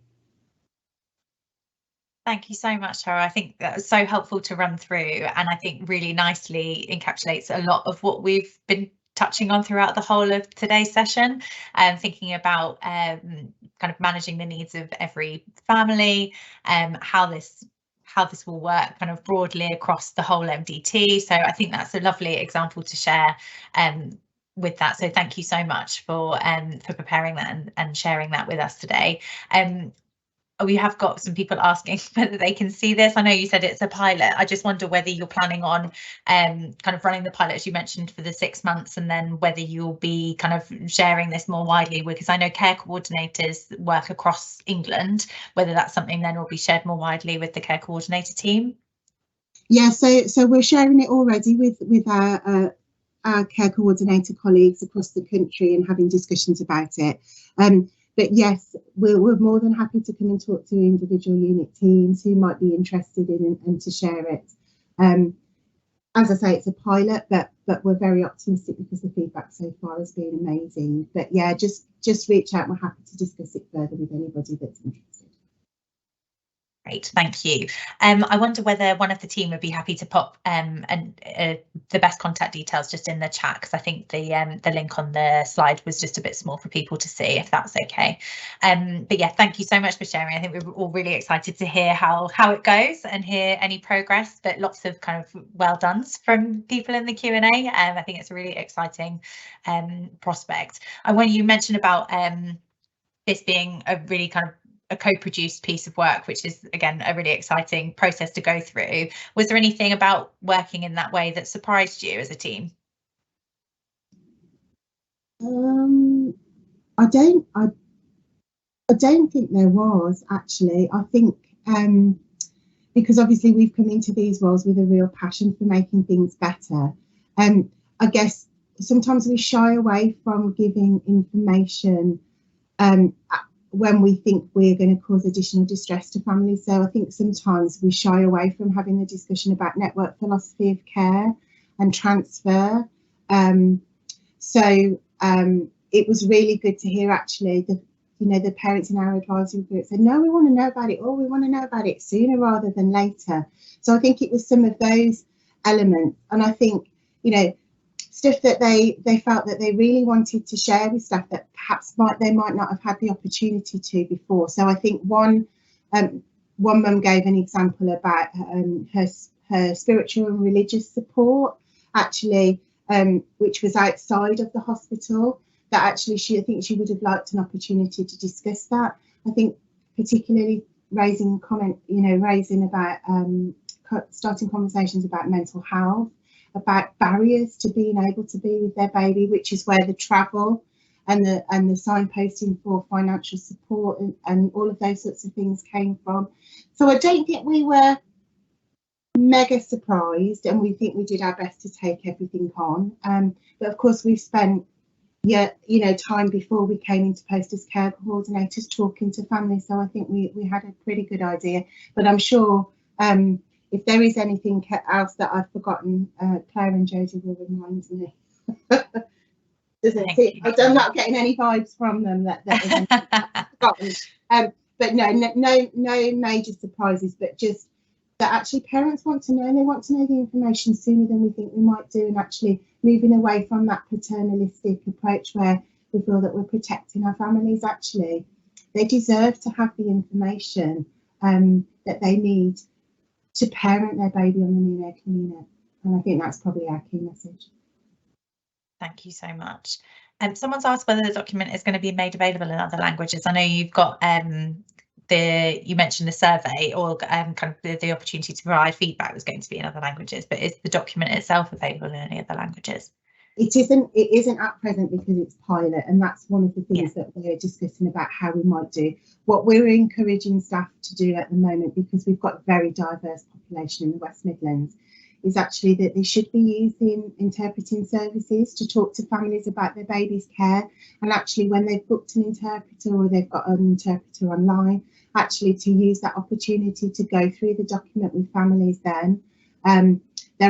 There's a big diversity of languages in the West Midlands, and obviously there's always challenges around funding, but we're actually building really good relationships with the equality and diversity midwives in the West Midlands and our NNVPs. So it's something that's on the radar, but it is just in English at the moment. Thank you very much. Yeah, funding for that is always a challenge, I think. But thank you for answering that question. And last but not least, I think we've got a question just about the significance of some of the colour choices that you've made within the neonatal journey. So there's mention particularly of the red and yellow colour scheme, or whether that is just kind of whether there was a choice behind that. So the design originally, so we had all the content, and then Jodie and Claire did a lot of the graphic design work, and actually it was a constant co-production mechanism. So actually when the design was being developed and the layout and the language, actually it was the whole focus of the parent advisory group for a good 6 months. So every meeting we went back with the next stage and what do you think of this. So it was very much about what the parents felt. I will hold my hands up because I don't know whether that comment is obviously related to the NHS branding colour scheme. It's about the red and yellow colours, I think, in the peach and the orange and yellow.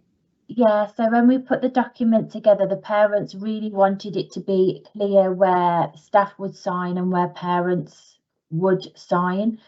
So when we were looking at the document in front of us, we just picked 2 bright colours that would contrast just to make sure those columns were separate. But in terms of the red and yellow, it was just the 2 colours that we picked.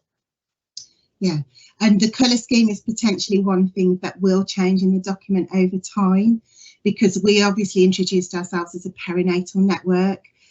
We are part of a bigger West Midlands Children's Network, and there's some rebranding happening at the moment. So the colours are changing, but it's all based on our existing neonatal network artwork. So that's probably one of the things that will change in the design is the colour scheme. Fantastic. Thank you so much to the whole team for coming today and for talking to us about our neonatal journey. I think that has been hugely helpful. So thank you so much. And last but absolutely no means least, I'm really pleased to introduce the London Care Coordinator team, which actually comprises of 6 members. It's led by Lead Care Coordinator Laura Kelly. There are 5 care coordinators for each of the 5 local maternity and neonatal systems within London. Collectively, the care coordinators have an impressive total number of 112 plus years experience as neonatal nurses in the UK and internationally, working in a variety of roles, including neonatal nurses, sisters, lead nurses, practice education and complex discharge planning. And that covers a broad range of neonatal environments, including neonatal transport, community outreach, transitional care, tertiary, surgical and specialist neonatal intensive care units, all within London. So I'm really pleased to say that we have a recording from Louise today, and then we will have some time for a bit of Q&A afterwards. Thank you.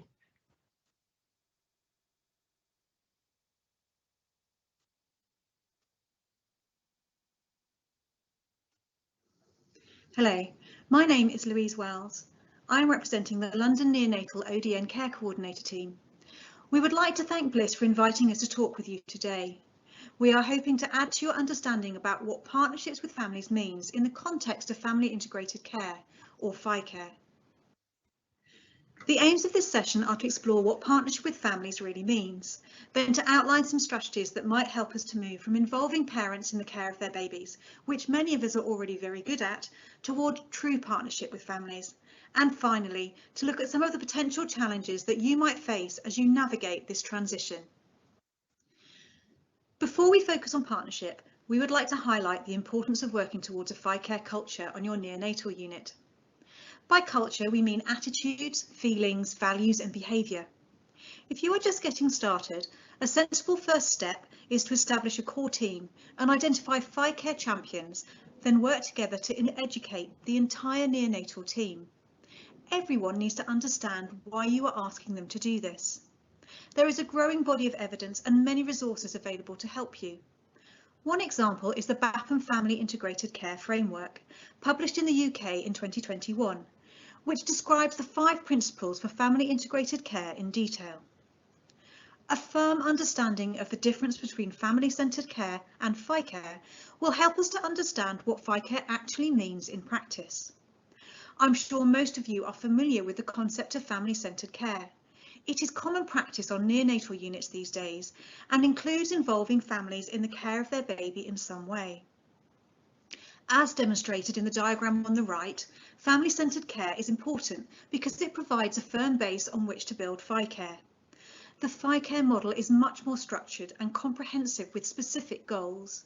The aim is to promote a culture of partnership between families and staff, enabling and empowering parents to become confident, knowledgeable and independent primary caregivers. A number of national documents, including the Neonatal Critical Care Review and the National GIRF Report, have identified FICare as the best model of care for babies and their families. They remind us that our main focus must be to reduce parent and baby separation, and that we must work in co-production with parents whenever we make plans or produce resources. That means that families are involved every step of the way from the beginning. Not, for example, just asking a parent to comment once a document or plan has been created. Another important message for those at the beginning of their FICare journey is that because most neonatal units now offered a family-centred approach, we are not always starting from scratch, but often we are building with what we already have in place. Consider a baseline audit of the care you provide. You will most likely find that you are already providing some elements of family integrated care. Celebrate what you are already doing well. This can really help to motivate your team. What is partnership? The overarching FICare principle is partnership with families. What does partnership really mean? The Cambridge Dictionary says that partnership is an agreement between organisations or people to work together. The Chambers Dictionary says that a partner is a person who plays on the same side as another. And BAPM says that when we work in partnership with families, families are seen as equal partners in the care team and integrated into all aspects of their baby's neonatal journey, including shared decision making. This includes developing positive, mutually respectful partnerships between staff and families. So there is a sense that we are all on the same team and working towards the same goal. It does not mean either party telling the other what to do, but truly working together as equals. Setting realistic expectations and understanding where each person fits in is very important. For example, the medical and nursing team are responsible for providing the complex medical and nursing care, while the parents are responsible for providing all the things that only parents can provide, nurturing and loving their baby, while also gradually learning to participate in and eventually take over the hands-on care for their baby, as appropriate to each baby and family. Every person in the support or clinical team has a part to play in the successful implementation of FICare. Value the contribution of every single member of the team. For example, the unit receptionist who greets the family with a smile and remembers their name, perhaps asks how they are and how their baby is, shows them around the unit, makes sure they have a locker and that they know how to order food. This contributes enormously to the FICare culture. This quote from Jade, a veteran neonatal unit parent, explains the importance of FICare. Feeling like I was part of my baby's journey from the offset and that I was part of the team took away a lot of my fear, guilt and anxiety and gave me the best preparation for when we were eventually discharged home. We wanted to share with you some ideas that may help you make the transition from involvement to partnership. We're going to split this into 3 stages: the initial steps, a collaborative approach, and positive partnership. We will then use the example of skin to skin to show the different stages. For families, we are aware that an admission to the neonatal unit can be a challenging and overwhelming time. Some families very quickly want to do the hands-on care for their baby, while others will need more support, sometimes to even put a hand into the incubator. Those initial stages are about meeting the family where they are at, welcoming and orientating them to the unit, ensuring that their hugely important role is highlighted and explained. For staff, we want to make sure that through education and support, you feel able to facilitate FICare. As we move forward, we want families to be empowered and enabled to provide care for their baby and to understand their role as part of the care team. They should have access to reliable, up-to-date information. For staff, education should be ongoing, and we should be making sure that we are gathering and reviewing and acting on feedback. Our ultimate aim is for families and staff to work collaboratively and for families to have developed confidence in caring for their baby. It is essential to this model of care that parents are included in all decision making that affects them, their baby and their family, and are supported to participate. Staff need to recognise that, when appropriate, they begin to move away from the doers towards facilitating and coaching parents to gain the extra skills that they may need to care for their baby. I'm going to now briefly look at these stages using skin to skin as an example. At the start of the skin to skin journey, we would want there to be good staff education so that staff feel able to explain the benefits of skin to skin. This information would be shared with families, meeting them where they are, whether that is starting with a hand hug or skin to skin. As we move forward, we would be looking for families to be actively encouraged and supported to provide positive touch and prolonged skin contact. Remember that families should be seen as individuals and support tailored to meet their needs. Finally, families will have the knowledge and confidence to initiate and provide skin to skin or hand hugs with continued support from the clinical team as needed. They will understand the benefits of skin to skin and understand whether their baby is ready for skin to skin or a hand hug. They may be able to facilitate a parent transfer for skin to skin on their own. I hope that you can see from this brief example how we move from parental involvement to partnership. We recognise that embracing the FICare model is a major undertaking for most units. It requires a shift in culture and may challenge some embedded ideas and routines. This is why FICare requires strong, compassionate, enthusiastic leadership. For families, simply arriving on the unit might be difficult. They may live a long way away or may not be able to afford to travel every day. Are siblings, grandparents and other support people welcome? Do parents have other caring responsibilities, other children, or perhaps a relative or a friend? Are there other factors that may be making it difficult for parents to engage? For example, mental health or physical health problems? Do parents have cultural beliefs or values around childbirth that may influence spending extended periods of time on the neonatal unit? Have we explained the benefits of FICare to parents effectively? Have we set their expectations so that they know what we expect of them and what they can expect from us? For staff, have we offered a robust education and support package, including paying significant attention to communication skills? Are we offering relevant support at the cot side? For example, a junior nurse who is busy learning themselves may not have the confidence to teach or support parents. Is the FICare initiative well led?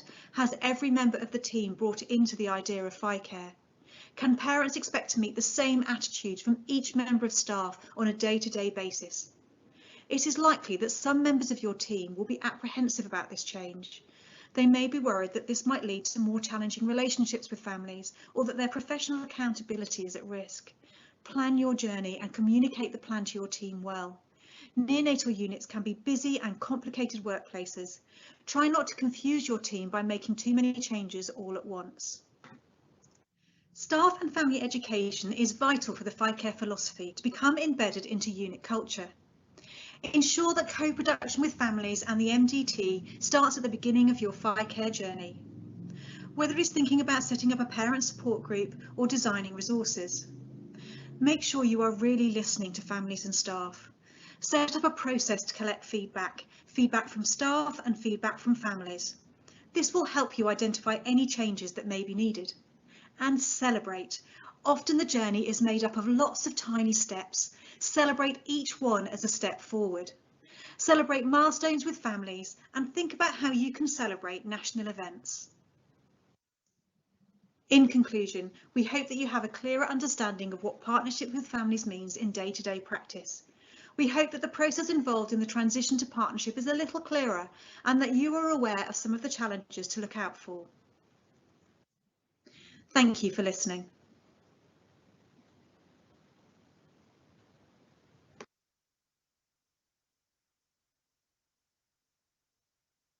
Fantastic. Big thank you to the whole team for pulling that together, and for Louise for recording that. Really pleased to say we have Anne from the team who is here with us today, who was really happy to answer any questions or talk a little bit more about the project and about their work kind of building that confidence with staff or for staff. I think it was a really helpful way to end this session, particularly because we kind of lots of that has already been covered, so we're reiterating things that we've discussed already. I think really useful to see that a stepped approach is something that's been hugely beneficial within the London network, and starting small and growing from there, I think is also something that we've heard a bit about today, and I think is a really exciting way to work, and seeing how things work and testing them and starting from there. And I just wondered whether you'd be happy to come in and talk a little bit about how you've seen kind of this stepped approach help builds confidence with staff across your network. Hello, Chelsea. Yes, of course. Thank you. We have concentrated quite heavily on education for staff in London because we recognise that changing the culture in this way can be challenging for lots of staff, and that in London we have a really diverse workforce as well as a really diverse group of families that we look after. So lots of our nurses have come from other units in other countries where they may not be familiar with this way of working. So we've really started from scratch as far as education goes, and worked hard on helping everyone to understand exactly what it is that we're talking about and what we're all working towards when we talk about family integrated care. And we're hoping that once everyone feels really comfortable with what FICare really means, that will help the neonatal workforce in London as a group move on to supporting and educating families. Fantastic, thank you. Got lots of praise coming through on the Q&A, which is great. And I wonder whether you'd be happy to briefly, before you go, pop in the chat maybe one of the key contact details for the care coordinators, because I think that was it's just been a request. Absolutely. That Sure, would be really helpful. Yes, I'm very happy to do that. I'll put my email address in, but there are 6 of us in the team. And one very easy way to get all of our contact details is on the London Neonatal ODN website, where all of that will be there as well. But I'll pop mine in as well. Thank you so much, Anne. I think it's really lovely to finish on a presentation talking about how to build that confidence in staff. I think it's just such a really key first step. So a huge thank you to you and the team for sparing the time and for sharing that today. We really appreciate it. Thank you. You're very welcome, Chelsea. Thank you for inviting us. Thank you. And I'm just going to hand over to Peter Bradley again, our Director of Services, to close today's session. So thank you very much, Pete. Hi again, everybody, and I mean, thank you for what was a fantastic session. I hope you found it as useful and as interesting as I did, just to think about all those different aspects of partnership in care and why it's important, what it looks like, how it fits to the FICare framework and its inclusion to its significance to inclusion into equity.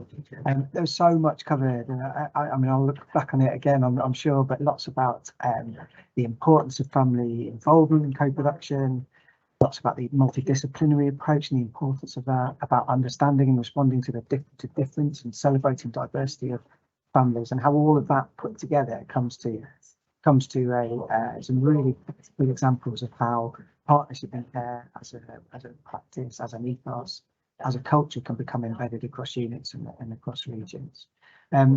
Many thanks to all the contributors, to Aniko, Alexandra, to Karen, to Cheryl and her colleagues across the West Midlands, Claire and Jodie, I think we're here today as well, to Louise and to Anne, and to all the guys in the care coordinators team in London too.